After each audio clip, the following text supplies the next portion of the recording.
Nós estamos recebendo hoje o Dr. Julielto Modesto, um especialista na área de família, falando conosco sobre um tema bastante sensível, moderno, recentíssimo, que é o Instituto da Guarda Compartilhada, né? Que tem feito muita gente, tem interpretações as mais diversas.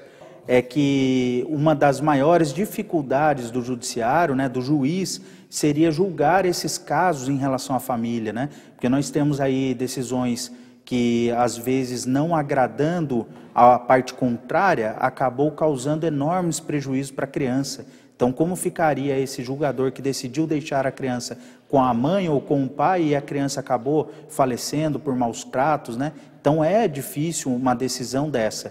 E o juiz, para decidir dessa forma, ele precisa se socorrer de técnicos especializados em determinadas áreas.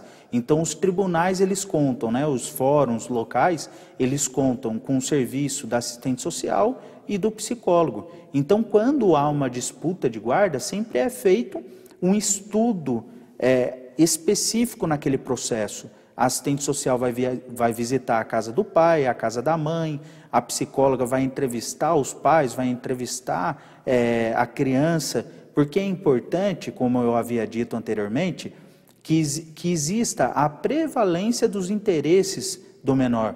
Às vezes o pai é aquele que tem a melhor condição financeira para cuidar da criança, mas não é a melhor pessoa que tem a questão do tempo, né? Então, de repente o pai tem muito dinheiro, mas ele trabalha por muito tempo e não tem como cuidar da criança. Agora está surgindo aí a história de indenizar por desamor, né? O pai que larga a criança para lá, não visita, não sei o quê. A justiça tem aplicado sanções monetárias de indenização aos filhos. Exatamente. Esse daí é o chamado abandono afetivo. Quando o pai ou a mãe que não exerce a guarda física, né, pessoal da criança, o abandona por determinado tempo da vida. Ainda que pagando pensão, mas não dá amor. Ainda que se pague pensão. É esse o problema do entendimento do brasileiro com a legislação em relação ao direito de família. Às vezes o pai acredita, eu pago pensão, eu estou cumprindo o meu dever. Mas esse não é o dever. A pensão não esgota. Não esgota, não esgota.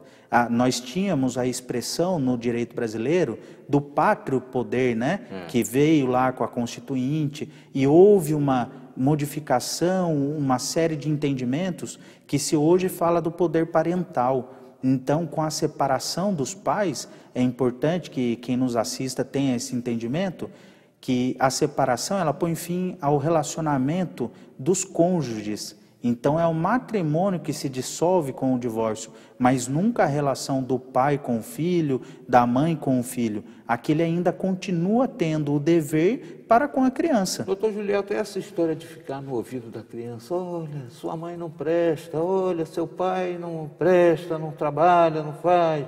Aí a avó vem, isso também não pode, né? Não pode, inclusive a lei prevê punições para quem o faça, né? E foi importante você citar, porque não é só o pai ou a mãe que não pode fazer a criança ter um certo entendimento contrário da outra pessoa, né? Então, é também a avó ou o avô ou o tio ou a tia que convive com a criança, que de certa forma tem ali o seu poder parental sobre ela e que fale mal e que critique e que tece comentários desrespeitosos em relação ao pai ou à mãe da criança. Então isso é a conhecida alienação parental, né, como todo mundo denomina.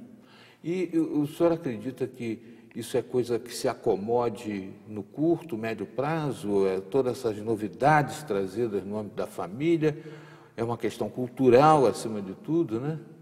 Cataldi, como eu havia dito, isso se desenvolveu há 20 anos na Inglaterra, então até mesmo lá é recente. Não dá para estabelecer um prazo em que isso seja fixado aqui no Brasil, porque nós temos essa deficiência de que a legislação ela é mudada da noite para o dia. De repente, amanhã, um projeto de lei que disponha de uma forma contrária venha mudar toda essa situação. Mas eu acredito que cerca de 5 a 10 anos a gente consiga ter mais jurisprudências a respeito. né? E serão as jurisprudências e as doutrinas que vão, de certa forma, nortear as próximas ações em relação à guarda compartilhada, e aí os juízes começam a ter um entendimento de cima para baixo. O Superior Tribunal de Justiça, recentemente, na semana passada, editou uma matéria a respeito sobre a guarda compartilhada, exatamente dizendo que as maiores decisões, a maior parte das decisões dos tribunais, eles têm que atender à prevalência dos interesses dos filhos. Então, não é porque o pai ou porque a mãe, ou até mesmo porque a lei determina que seja a guarda compartilhada como regra, que em determinado caso o será. Então, o juiz entendendo, percebendo através dos estudos feitos pela psicóloga, pelo assistente social, de que aquele caso não deve ser guarda compartilhada, efetivamente não deve ser. Ideal era que todos convivessem harmonicamente e se respeitassem, e respeitassem os filhos, sobretudo, que são pessoas que não pediram para vir ao mundo, né? Mas, infelizmente, há necessidade da gente nortear com leis, com determinações, porque senão as crianças acabam ainda mais lesadas. Eu tenho a impressão que programas como esse vão ajudar a ilustrar as pessoas a chegarem a entendimentos mais interessantes também em apoio à legislação que está sendo aplicada, que está trazendo o que intencionalmente se espera ser o melhor para todos.